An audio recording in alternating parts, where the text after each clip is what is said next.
আজকে সচিবালয়ে আলোচিত বিষয়গুলোর মধ্যে ছিল পেঁয়াজের দর, আইএমএফের ঋণের ষষ্ঠ কিস্তি এবং নতুন পে কমিশনের বিষয়গুলো সংবাদ সংগ্রহ করেছেন আমাদের সহকর্মী হাসিব মাহমুদ শাহ। তিনি বার্তা কক্ষ থেকে আমাদের সঙ্গে বিস্তারিত জানাতে উপস্থিত হয়েছেন। হাসিব মাহমুদ শাহ, আপনাকে স্বাগত জানাচ্ছি। প্রথমে পেঁয়াজের দর নিয়ে যেটা জানতে চাচ্ছি, অনেকেই বলছেন যে পেঁয়াজের বাজারে একটা কারসাজি চলছে। আমরাও বাজারে দেখেছি যে পেঁয়াজের কিন্তু সরবরাহ সংকট আমাদের কাছে খোলা চোখে মনে হয়নি। তো সরকার সেই সরবরাহ যে কৃত্রিম সংকট বাজারে দেখা দিয়েছে সেগুলো প্রতিরোধে কারসাজি বন্ধে ব্যবস্থা না নেয়ার পরিবর্তে আমদানির বিষয়ে আসলে এমন মন্তব্য কেন করলো? হরি, দেখেন, আজকে আমরা যখন উপদেষ্টার সাথে ক্যাবিনেটে দেখা হয়েছে, আমরা বলেছি যে পেঁয়াজের যে অস্বাভাবিক দাম এই নিয়ে আমরা কথা বলতে চাই।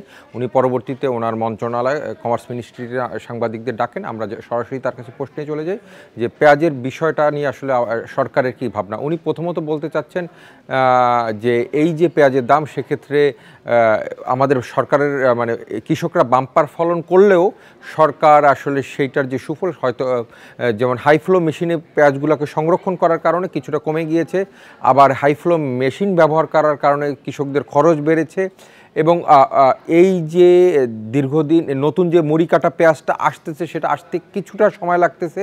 এই সব কিছু মিলিয়ে যে বাজারটা একটু শেকি হয়ে আছে। আমরা ওনার কাছে সরাসরি জানতে চেয়েছিলাম যে আপনি কি এই বৃদ্ধিটাকে স্বাভাবিক মনে করেন কিনা। উনি সংবাদ সম্মেলনে একদম শেষে বলছেন যে আমার কাছে স্বাভাবিক মনে হয় না। গণমাধ্যম কর্মীদের প্রশ্ন ছিল যে তাহলে এই যেহেতু স্বাভাবিক না, সেক্ষেত্রে এর পিছনে গণমাধ্যমে উঠে এসেছে কেউ জড়িত আছে, আপনারা তার বিরুদ্ধে কোনো ব্যবস্থা নেবেন কিনা। উনি কিন্তু জানিয়েছেন ওনাদের কাছে এই রকম কোনো তথ্য নেই, এবং ওনাদের মাঠে কিন্তু যে মন্ত্রণালয় কাজ করছে এবং অন্যান্য সরকারের যে উইংসগুলো আছে সেগুলো কাজ করছে।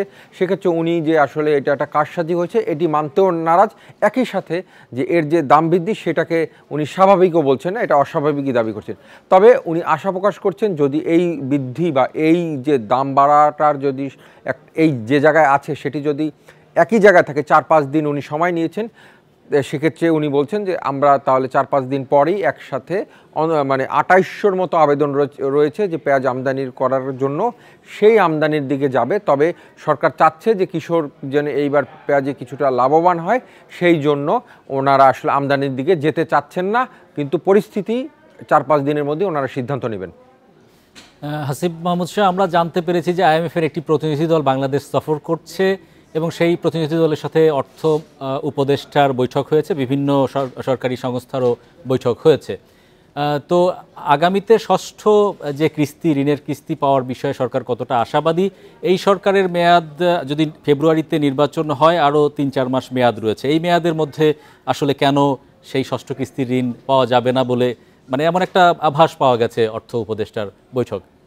দেখেন, এই বিষয়টা নিয়ে আমরা যখন গণমাধ্যম কর্মীরা তার কাছে প্রশ্ন করেছিলাম, উনি যেটি জানিয়েছেন 15 তারিখ এ মাসের একটি আইএমএফের সাথে ওনার বৈঠক আছে, তারপরেই আসলে এই বিষয়টা পূর্ণাঙ্গভাবে অর্থ মন্ত্রণালয় আসলে বলতে পারবে যে আসলে কিস্তিটা কবে নাগাদ পাওয়া যাচ্ছে। উনি আশ্বস্ত করতে চাচ্ছেন যে ষষ্ঠ এবং সপ্তম যে কিস্তি রয়েছে সেই দুটো কিস্তি একসাথে পাওয়া যাবে।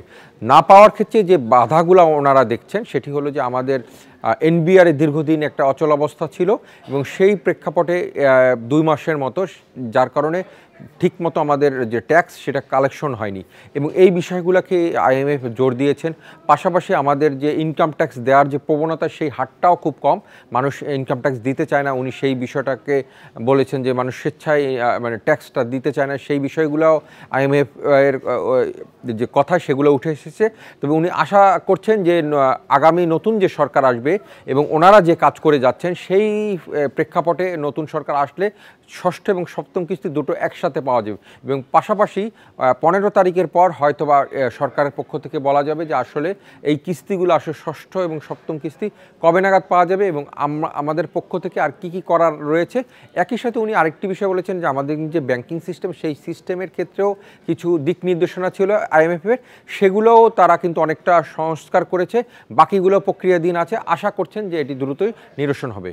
পে কমিশনের একটা সুপারিশ গিয়েছে সরকারের কাছে, সে বিষয়ে সরকার আসলে কি পর্যালোচনা করেছে, সেটার পক্ষে বিপক্ষে সরকারের অবস্থান কি, আসলে কোনো সুনির্দিষ্ট প্রস্তাব সরকার রেখে যাবে কিনা? দেখেন, পে কমিশনের যে সুপারিশ, যে বেতন বাড়ার সরকারি কর্মকর্তা কর্মচারীদের, এর পরপরই কিন্তু দেশের সব কিছুর দাম বেড়ে যায়। এই সরকার সামনে কিন্তু ফেব্রুয়ারিতে নির্বাচন করার যে ঘোষণা দিয়েছে, তার ঠিক আগ মুহূর্তে কিন্তু আসলে সরকারের পক্ষে এই নতুন যদি বেতন বৃদ্ধি হয় পে কমিশনের, তাহলে সেক্ষেত্রে সরকারের আর্থিক কিছুটা একটু সমস্যার মধ্যে পড়তে পারে। পাশাপাশি কিন্তু বিভিন্ন শিক্ষকদের আন্দোলন চলছে তাদের বেতন বৃদ্ধির জন্য। তো বিভিন্ন বিষয় চিন্তা করে সরকার আসলে এই বিষয়টাকে আসলে আগামী যে নির্বাচিত সরকার আসবে তাদের উপরে ছেড়ে দিতে চাচ্ছেন। পাশাপাশি তাদের সরকারের মানে বর্তমান যে সরকার আছেন তারা কিছু যে পে কমিশনের যে সুপারিশ সেগুলো আগামী সরকারের জন্য রেখে দিয়ে যাচ্ছেন, যাতে আগামীতে এই নির্বাচিত সরকারের এই সিদ্ধান্তগুলো নিতে সুবিধা হয়। ধন্যবাদ হাসিব মাহমুদ শাহ আমাদের সঙ্গে যুক্ত হওয়ার জন্য।